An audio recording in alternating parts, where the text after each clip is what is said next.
Friends moto plus YouTube channel స్వాగతం. ఇప్పటివరకు మన ఛానల్ సబ్స్క్రైబ్ చేయకపోతే దయచేసి సబ్స్క్రైబ్ చేసుకోగలరు.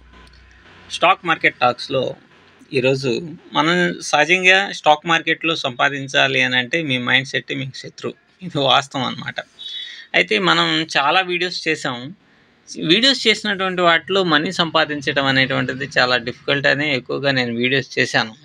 ఈ కొంతమందికి డిసప్పాయింట్ కలిగించవచ్చు, కానీ వాస్తవం అనేటువంటిది ఎప్పుడు చేదుగానే ఉంటుంది. స్టాక్ మార్కెట్లో గెయిన్ కావాలి అని అంటే చాలా కష్టంగానే ఉంటుందన్నమాట. అయితే దీనికి మొదటి కారణం మన మైండే అని మనం గమనించాలి.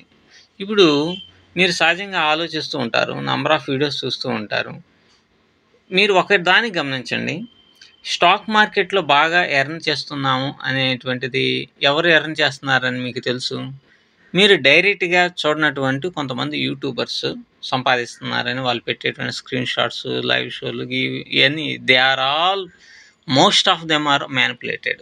చాలా చాలా జిమ్మికులు చేస్తూ ఉంటారు వారి వ్యాపారం కోసం.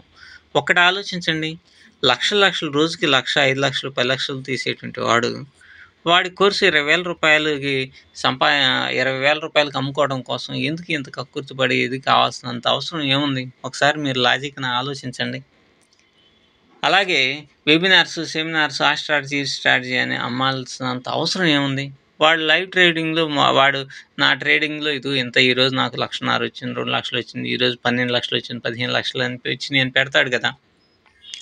అట్లా పెట్టినటువంటి వాడు ఎందుకని 20,000కి, 5,000కి, 2,000కి, 3,000కి వెబినార్లు ఇట్లా అమ్ముకునే పరిస్థితి ఎందుకు? సో వాస్తవం అనేటువంటిది కొంచెం కష్టంగానే ఉంటుంది. మీరేమనుకుంటారు, నేను ఎందుకు సంపాదించలేదు, వాడు సంపాదించాడని అనుకుంటారు. కానీ ఇక్కడ వాళ్ళని కాదు మీరు చూడాల్సింది, మీ చుట్టుపక్కల ఉన్నటువంటి ట్రేడర్స్ని చూడాలి. మీ చుట్టుపక్కల ఉన్నటువంటి ట్రేడర్స్లో ఎంతమంది సక్సెస్ అయ్యారో అది ఆలోచించండి.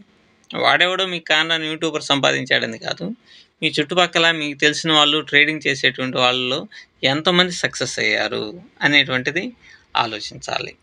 అలాగే మీరేమనుకుంటారు, మనం ప్రతిరోజు డబ్బులు లాస్ అయిపోతున్నాము, డబ్బులు పోతున్నాయి, మనం ఏమన్నా డబ్బులు పోగొట్టుకుంటున్నాము. యూట్యూబ్లో చెప్పేటువంటి వాళ్ళ స్క్రీన్ షాట్స్ చూసానా లక్షలు వస్తున్నాయి, ఎలా ఇది సాధ్యం, నాకే ఎందుకు జరుగుతుంది అదేదని మీరు అనుకుంటారు. మీకే కాదు అందరికీ ఇదే జరిగింది. కాకపోతే కొంతమంది బయటికి చెప్పుకుంటారు, కొంతమంది చెప్పుకోలేరు, అంతే తేడా. సో మీరు చూస్తే విపి ఫైనాన్షియల్ కావచ్చు, పిఆర్ సుందర్ కావచ్చు, డే ట్రేడర్ తెలుగు కావచ్చు, సుభాషిష్ పానీ కావచ్చు, బార్షా ట్రేడింగ్ కావచ్చు, అందరు చాలామంది ఉన్నారు. లక్షలు సంపాదిస్తున్నారు కదా. వాళ్ళు డైలీ లక్షల్లోనే సంపాదించేది. సుభాషిష్ పానీ అయితే రోజు 10 లక్షల నుంచి 20 లక్షలు సంపాదిస్తూ ఉంటాడు. అంటే ఆయన చెప్పేటువంటి ఆయన చూపించేటువంటి స్క్రీన్ షాట్స్ని బట్టి. మరి మీరెందుకు అట్లా సంపాదించలేకపోతున్నారు? What is the difference? వాళ్ళు ఎందుకు మరి ఇంత సంపాదించేటువంటి వాళ్ళు కోర్సులు ఎందుకు అమ్ముకుంటున్నారు? It is a big question. So there is something, అది మీరు గమనించుకోవాలి. అలాగని వీళ్ళు సంపాదించడం లేదని నేను చెప్పట్లేదు, నాకు తెలియదు కాబట్టి. కానీ వీళ్ళు కోర్సులు అమ్ముకుంటున్నారు అంటేనే అక్కడ ఏదో ఉన్నది అని మనకు అనిపిస్తుంది. వాళ్ళు ఏమన్నా బెంజ్ కార్లు, BMW కార్లు, ఇట్లాంటి విల్లాలు ఇట్లా కొనుక్కొని బాగా ఎంజాయ్గా లగ్జరియస్గా బతుకుతుంటే మీరెందుకు అప్పులు సొప్పులలో మీ అప్పులనే కుప్పల్లాగా పెరిగిపోతూ ఉన్నాయి? కాబట్టి ఇక్కడ మీరు ఒక్క లాజిక్ని అర్థం చేసుకోవాలి. మనం పల్లెటూరులో చూస్తూ ఉంటాం సహజంగా, ఒక బండి మీద, ఎద్దుల బండి మీద, లేదంటే ఒక ట్రాక్టరు వెళ్తూ ఉన్నప్పుడు ఒక మట్టిలో కూరుకుపోయింది అనుకోండి, బురద పడింది, వర్షం పడింది, అక్కడంతా మట్టి అంతా బాగా కూరుకుపోయి ఉంది. కానీ వీడు అంతన పానిచ్చి ఇరుక్కుపోయి ఎంత ప్రయత్నం చేస్తున్నా, లేకపోతే ట్రాక్టరే కూరుకుపోయింది అనుకోండి, దాన్ని తాళ్ళేసి మోకులేసి ఇంకో ట్రాక్టర్ పెట్టి లాగుతూ ఉన్నా అది రాదు. అది రానప్పుడు వాళ్ళు ఏం చేస్తారు చెప్పండి? చాలా చిన్న లాజిక్ని వాళ్ళు వాడతారు. ఈ గానులు కింద, అంటే గానుల్లో బురదలో ఉన్న చోట పెద్ద పెద్ద బండరాలు వేసేసేసి అంతున వాటిని కొడతారు. బండరాలు వేస్తే ఇంకా అడ్డమయ్యి అసలు రాకూడదు కదా. కానీ బండరాలు ఎట్లాంటి కూరుకుపోయినటువంటి టైర్ కింద ఎందుకు వేస్తారు? టైరు ముందే వేస్తారు, కింద వేస్తే లేకపోతే కదా. ఎందుకు వేస్తారంటే ఎప్పుడైతే ఇది పుష్ చేసినప్పుడు ఆ ముందు వేసినటువంటి రాయి మీద ప్రెషర్ పెరిగే ఏ గానైతే ఇరుక్కుపోయిందో ఆ టైరే దాని మీద ప్రెషర్ పెంచేసి కిందకు తొక్కేసినప్పుడు అక్కడ ఉండేటువంటి నుజ్జు అంతా, అంటే మెత్తగా ఉండేటువంటి మట్టి మొత్తం కూడా అక్కడ మట్టి మొత్తం పక్కకి వెళ్ళిపోయి అక్కడ రాయి స్టేబుల్గా నిలబడిపోతుంది అనమాట. అప్పుడు ఆ రాయి మీదుగా ఈజీగా ట్రాక్టర్ అనేటువంటిది ముందుకు వచ్చేస్తుంది. It is a simple logic.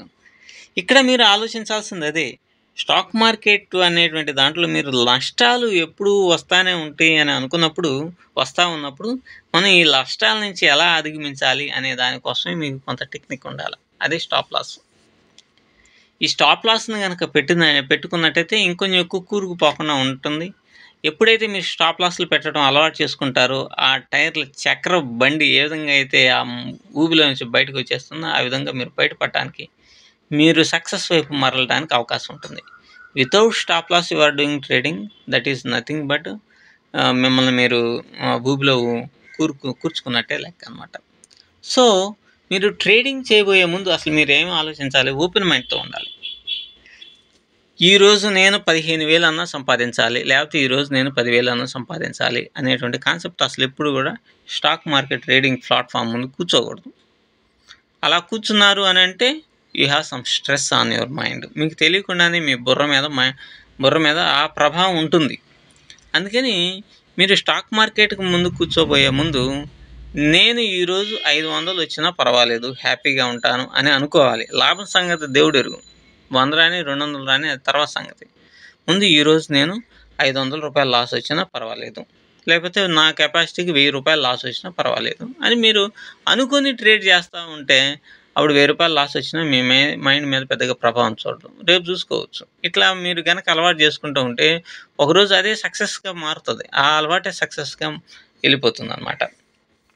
కాబట్టి మీరు ఎప్పుడైనా సరే స్టాక్ మార్కెట్ ముందు ట్రేడింగ్ చేయబోయే ముందు ఓపెన్ మైండ్తో ఉండాలి. పొద్దున్నే లేవగానే నాకు ఈరోజు 2,000 లాస్ వచ్చినా నాకేం ఇబ్బంది లేదు అనుకోవాలి. కానీ నేను ఈరోజు 10,000 ఎట్లాగైనా సంపాదించాలి బాంచత్ అని అనుకున్నారనుకోండి, అది మిమ్మల్ని బట్టలప్పు తీసేసేసి నేలకేసి బండకు బాధ వేసేస్తుంది అనమాట stock market. It is fact. So first think ఏంటి, మనకి లాస్ ఎంత వచ్చినా పర్వాలేదు అనే దానికి మీ మైండ్ని ఫిక్స్ చేయండి. అలాగే మీకు ఒక స్ట్రాటజీ ఉండాలి. ఏదో స్ట్రాటజీ నేను చెప్తా ఉంటాను, స్ట్రాటజీ అంతగా పెద్ద పని చేయదు అని అంటూ ఉంటాను. స్ట్రాటజీ కొంతవరకు పనిచేస్తుంది, దానికి లాజిక్ ఉండాలంట. మీరు strategy okay, me strategy by side వచ్చింది, మీ లాజిక్ కూడా అక్కడ పనిచేయాలి. ఎందుకంటే ఓహో ఇక్కడి నుంచి ఇక్కడ పడింది, ఇక్కడ బిగ్ ప్లేయర్స్ గేమ్ ఆడారు కాబట్టి మన స్ట్రాటజీ ప్రకారం మన లాజిక్ ప్రకారం కూడా బై కావచ్చు అనేటువంటిది మీరు కంక్లూషన్కి వచ్చారనుకోండి, అప్పుడు మీరు పొజిషన్ తీసుకుంటారు. దానికోసం ఒక సపోర్టింగ్గా ఒక ఇండికేటర్ని అప్లై చేసుకుంటారు. సో ఇట్లా ఉండాలి. అట్లా లేకుండా మీరు కనుక మన ముందు ఈరోజు సంపాదించాలి, లేకపోతే ఒక 1000 రూపాయలు లాస్ వచ్చింది, ఎప్పుడైతే రెడ్లో ఉంది అనగానే ఎట్టి పరిస్థితుల్లో సరే ఈ రెడ్ని గ్రీన్ చేయాలి అని అగ్రెసివ్ ట్రేడింగ్, రెవెంజ్ ట్రేడింగ్ ఇవన్నీ చేశారనుకోండి, స్టాక్ మార్కెట్ అంటే మామూలు విషయం కాదు.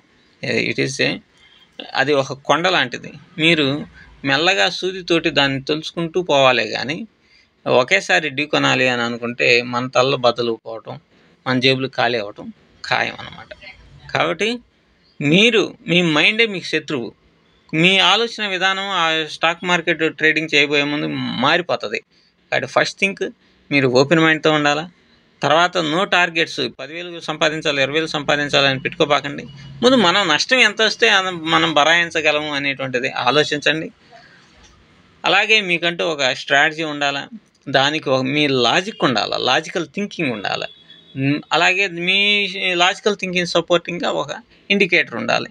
అట్లా మీరు చేసుకుంటా స్టేబుల్గా ఉన్నప్పుడు మాత్రమే స్టాక్ మార్కెట్లో సక్సెస్ అవుతారు. సక్సెస్ కారని నేను చెప్పట్లేదు, సక్సెస్ అయిన వాళ్ళు ఉన్నారు, సక్సెస్ అవుతారు. అప్పుడే మీ భవిష్యత్తు బాగుంటుంది. స్టాక్ మార్కెట్లో వన్స్ సక్సెస్ అయ్యేటువంటి లాజిక్ మీకు గనక అండర్స్టాండ్ అయితే ఇక మీరు జీవితాంతం సంపాదించుకోగలుగుతారు. ఇది వాస్తవం. అది కాకుండా మీరు ఏదో గందరగోళం అయినటువంటి మైండ్తో కనుక మీరు స్టాక్ మార్కెట్ ముందు కనుక కూర్చుంటే మాత్రం మీకు ఒక ముళ్ళ కంప మీద కూర్చున్నట్టుగానే ఉంటుంది. ఇది వాస్తవం. Thank you.